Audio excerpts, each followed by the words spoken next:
The first birthday I remember feeling embarrassed about wasn't ruined by anything dramatic. No shouting.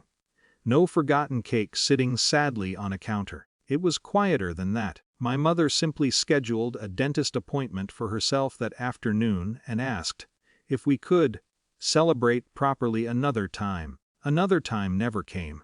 I told myself it didn't matter. I was already in my 20s. Adults weren't supposed to care about birthdays like kids did. That's what I repeated whenever the date passed like any other weekday. Work, emails, a quick dinner, a few polite texts from friends.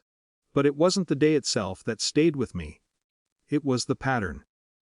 My younger brother's milestones arrived with orchestration, restaurant reservations, group photos, long social media captions about his brilliance, his discipline, his limitless future.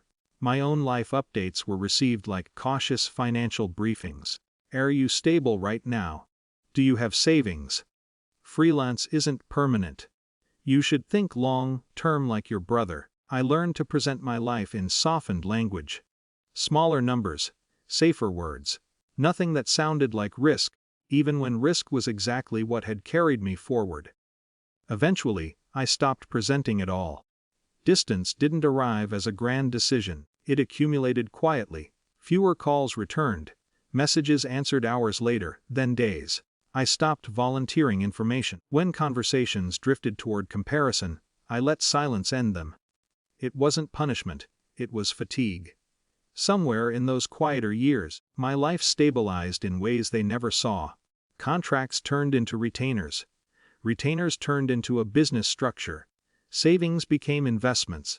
I learned to measure progress privately, without craving applause that never came.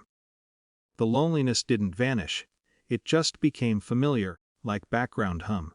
Then, one evening, a friend tagged me in a photo. I had forgotten he'd taken it, me standing beside my car, laughing at something outside the frame. The lighting made everything look cinematic, deep blue paint, clean lines, the kind of image people post when they want to mark a milestone. I didn't think much of it. Until my phone rang the next morning. My father rarely called without warning. He preferred scheduled conversations, logistical check-ins, topics prepared in advance. Seeing his name glowing on my screen felt strangely formal. His voice was controlled, but not calm. "Where did you get the money for that car?" No curiosity. Just suspicion shaped like a question. "I work," I said. A pause. Paper shifting near the receiver. "We need to talk about this properly. Family meeting. Tomorrow. 7 p.m. The phrasing transported me backward years. To dining tables that felt like interview panels, to explanations that sounded like defenses, to that familiar sensation of being evaluated rather than known.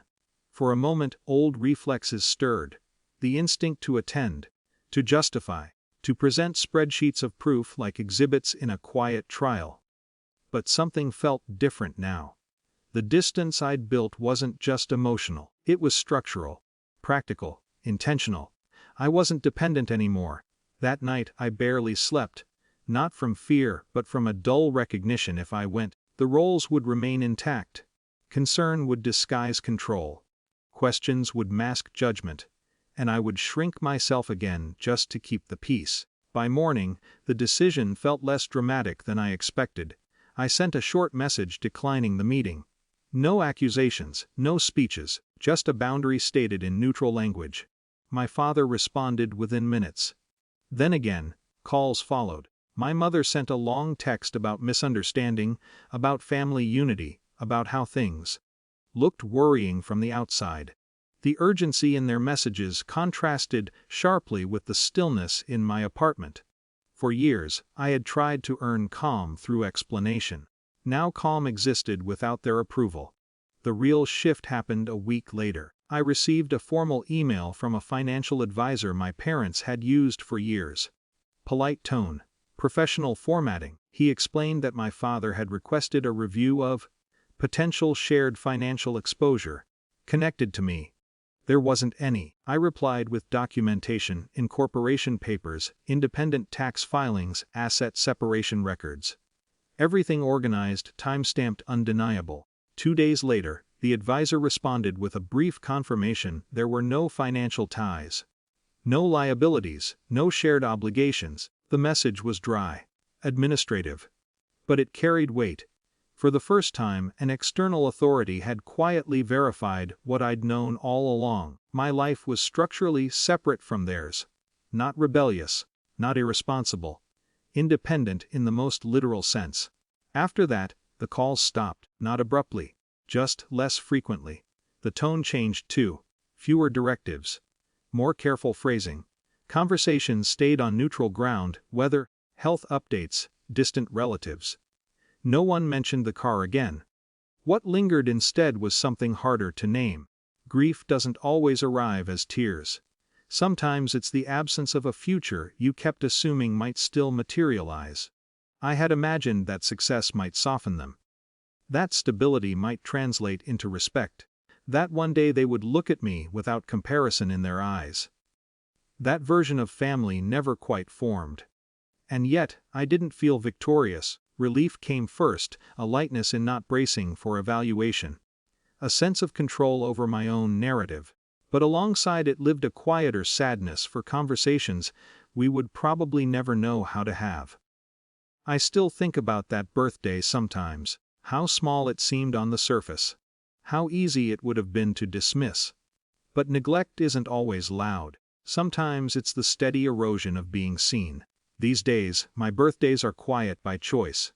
A dinner with friends. A short trip if schedules allow. My phone doesn't buzz endlessly, and I no longer wait for it to. I've learned that recognition feels different when it comes from people who see you clearly. Life moves forward in practical ways. Invoices paid, meetings scheduled, ordinary routines unfolding without drama. The silence that once felt heavy now feels intentional. Not triumphant, just stable.